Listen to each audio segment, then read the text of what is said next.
iniciando mais uma videoaula, espero que todos se encontrem bem. Então vamos lá para o nosso assunto. Gente, eu dividi a resolução dessa atividade em duas partes, tá?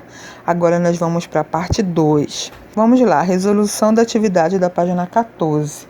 A água é a substância presente em maior quantidade do corpo humano. Ela apresenta calor específico elevado, muito maior que os dos metais. O que aconteceria com a temperatura do nosso corpo se, em vez de água, a substância presente em maior quantidade em nós fosse o etanol, ou seja, se fosse álcool? Vamos lá, respondendo a questão. Nós vimos que o calor específico do etanol é bem menor que o da água, né? Se o principal solvente, a substância capaz de dissolver outra substância do nosso corpo, fosse o etanol, a temperatura corporal variaria abruptamente quando estivéssemos expostos ao sol ou ao abrigo dele, o que dificultaria bastante a endotermia, que é a capacidade que possuímos de regular a temperatura do nosso corpo, tá bom? Resolução da atividade da página 16 e 17. Então vamos lá para a resolução da primeira questão da página 16. A questão coloca o seguinte: um condicionador de ar presente em uma especificação de 10.000 BTU por hora. BTU por hora, esse BTU é uma medida de potência, mas não vamos entrar a fundo nesse assunto agora, porque BTU é uma medida, está por tempo e é uma medida britânica, tá bom? Então a questão, ela dá para vocês 10.000 BTU por hora. Como você precisa entender isso? É que a especificação do ar-condicionado está falando o seguinte, que a cada hora o ambiente troca a temperatura do calor em 10.000 BTU, que é uma medida de energia, que é o calor. E o calor, como eu falei na aula para vocês, é energia em trânsito, ou seja, energia em transferência, tá bom? Então a questão pede para calcule o tempo em que ele deveria ficar ligado para trocar com o ambiente em 1.260 calorias. Então você tem que transformar de BTU para calorias, ok? E a questão quer saber quanto tempo tem que ficar ligado esse ar-condicionado para trocar com o ambiente de 1.260 calorias. Você tem que entender bem a pergunta e o que a questão pede. Então vamos lá. Qual é a relação entre BTU e caloria? 1 BTU é igual a 252 calorias. Essa é a relação. Então, se 10.000 BTU você faz uma regra de 3 e chega a um valor de 2.520.000 calorias. Portanto, se 2.520.000 calorias correspondem a 3.600 segundos, então, o que é esse 3.600 segundos? Bom, esse 3.600 segundos corresponde a 1 hora, tá bom? E se você pegar 1 hora e transformar em minutos, dá 60 minutos. E se você pegar 1 minuto e transformar em segundos, vai dar 60 segundos. 60 vezes 60 dá 3.600 segundos, quando você converte de hora para segundo, tá bom? Mas a questão está pedindo o seguinte: quanto tempo o ar-condicionado tem que ficar ligado para trocar com o ambiente em 1.260 calorias? Só que aqui você tem, aqui você está com 2.520.000 calorias. Então você tem que transformar esse valor para 1.260, entendeu? Que na resolução você pode jogar para 1.200 para ficar redondo.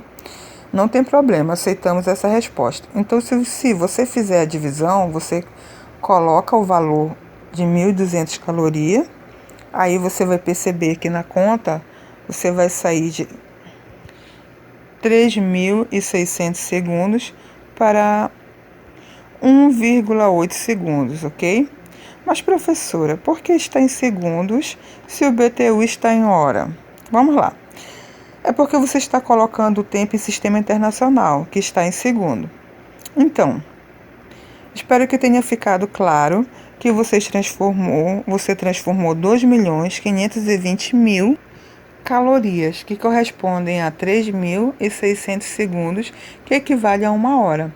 Mas a pergunta é, quanto tempo está trocando o ambiente de 1.200 calorias, que corresponde a 1,8 segundos? Essa é a resposta, beleza? A questão número 2, da página 16, coloca assim: existe uma barra de metal desconhecida.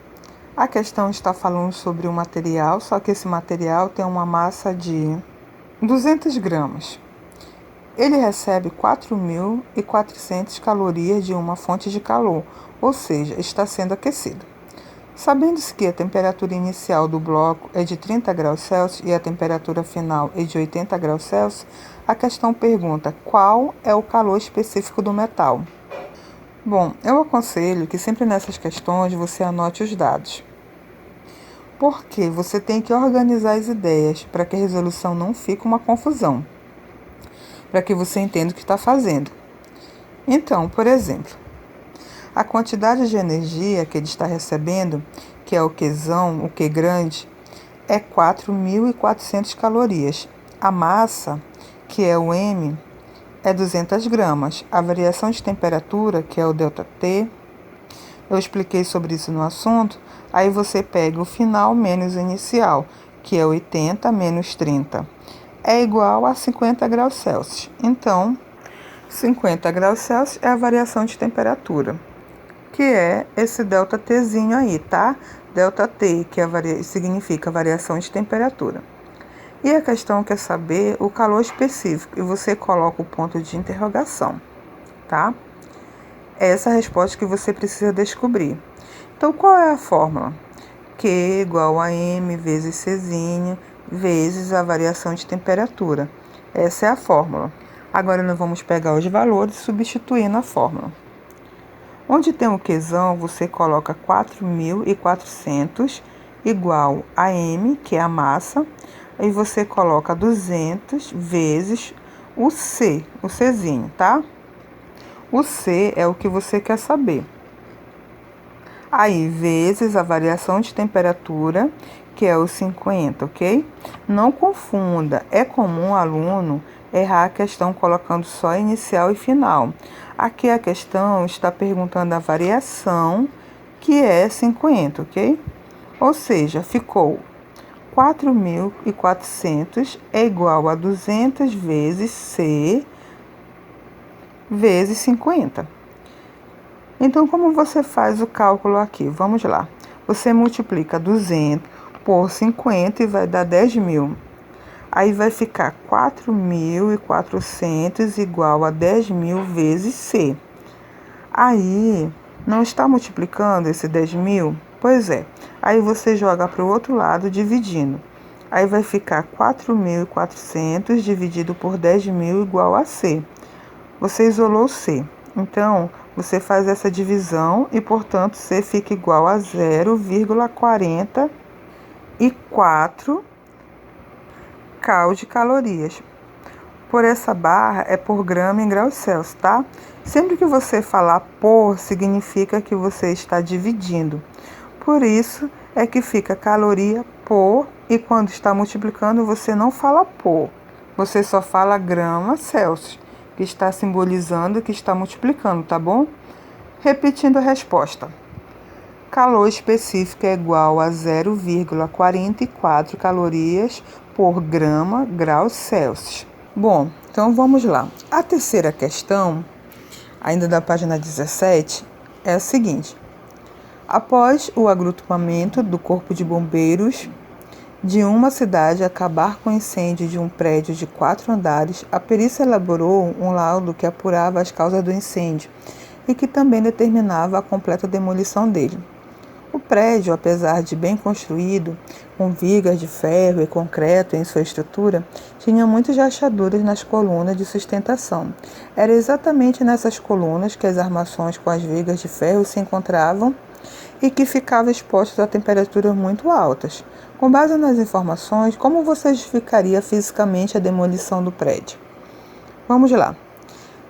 Gente, com a exposição a altas temperaturas, os materiais de ferro e concreto que compõem as colunas sofreram dilatação térmica diferente. O ferro dilata-se com maior facilidade que o concreto. A consequência disso foi o aparecimento das rachaduras e comprometeram a estrutura do prédio. A questão 4 da página 17. A questão ela não é difícil, mas vamos com muito cuidado porque tem muita informação. Então vamos lá. Os alimentos são fontes indispensáveis de energia para o metabolismo. Isso é a introdução da questão.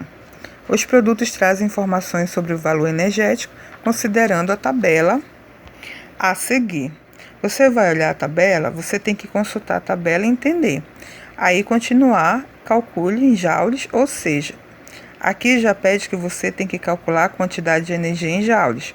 O conteúdo energético de um combo vendido na cantina de uma escola é composto de uma caixinha de água de coco, um lanche de 2 fatias de pão e 2 hambúrgueres. 2 fatias de pães, com 2 hambúrgueres. Isso é 150 gramas de batata frita e 100 gramas de sorvete. Vamos lá. Vamos olhar a tabela. De um lado da tabela tem uma coluna, na verdade são 2 colunas. Do lado esquerdo tem alimentos, do lado direito, na segunda coluna, tem o valor energético de cada alimento. Aqui aparece na caixa de coco que tem 42 quilocalorias. Em uma fatia de pão tem 82,5, mas aqui está bem subentendido que está embutido nas 2 fatias, tá? Porque aqui poderia trazer confusão, se é para multiplicar ou não. Mas 82,5 já está nas 2 fatias, tá bom? Um hambúrguer, a unidade dá 292,5. Batata frita, a grama, esse grama está dizendo que é 1 grama, é 6 quilocaloria, e o sorvete em grama é 3 quilocaloria, tá? O grama do sorvete, que fica 3 quilocaloria cada 1 grama. Como você vai fazer essa soma? Vamos lá. Você vai ter que somar esse valor em quilocaloria e transformar em joule. Esse é o passo. Aqui você vai ter que prestar bastante atenção na matemática e fazer com calma. Vamos lá. Vamos somar primeiro 42, que é a água de coco, mais 82,5, que já são as 2 fatias de pão. Vamos somar agora um hambúrguer.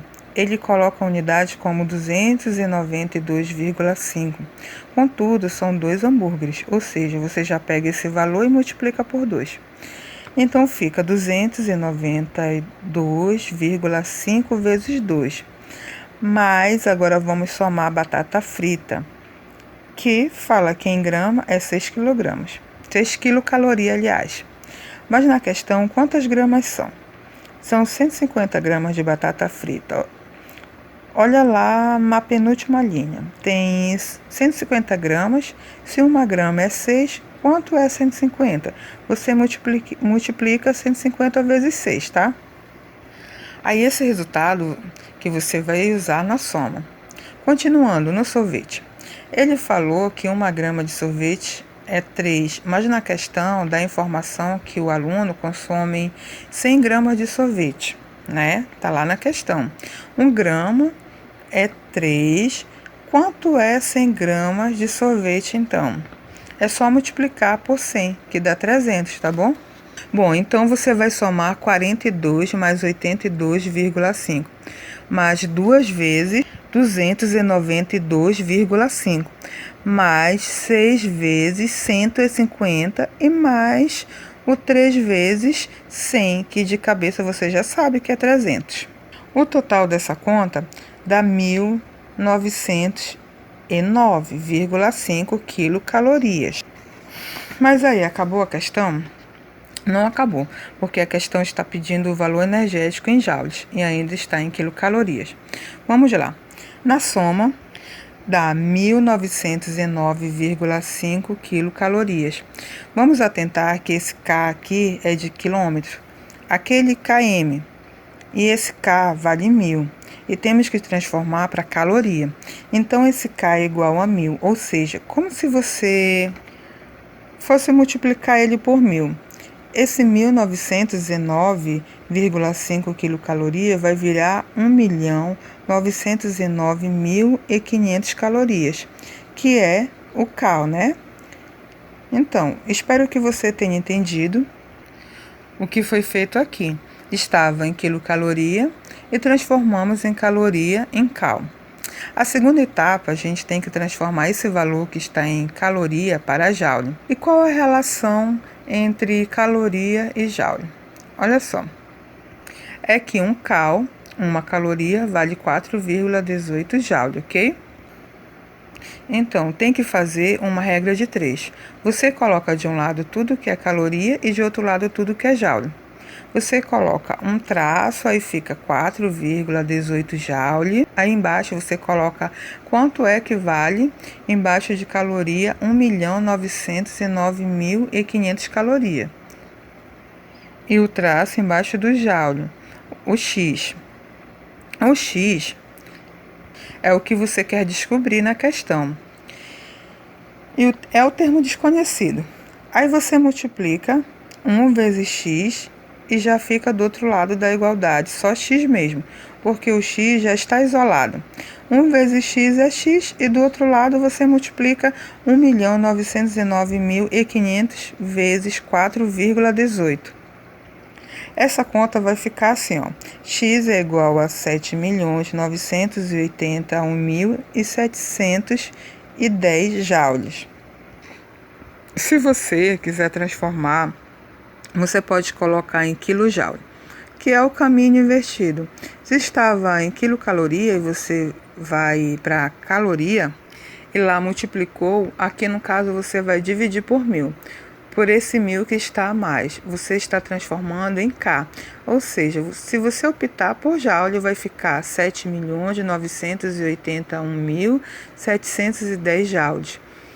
Ou 7.981,71 kJ. Qualquer uma das duas está certo, tá bom? Porque o número é o mesmo, só muda a forma que você lê, ok? Bom, então é isso. Espero que todos tenham compreendido o assunto e não esqueçam de fazer atividade para fixarmos o assunto, ok? Até a próxima aula!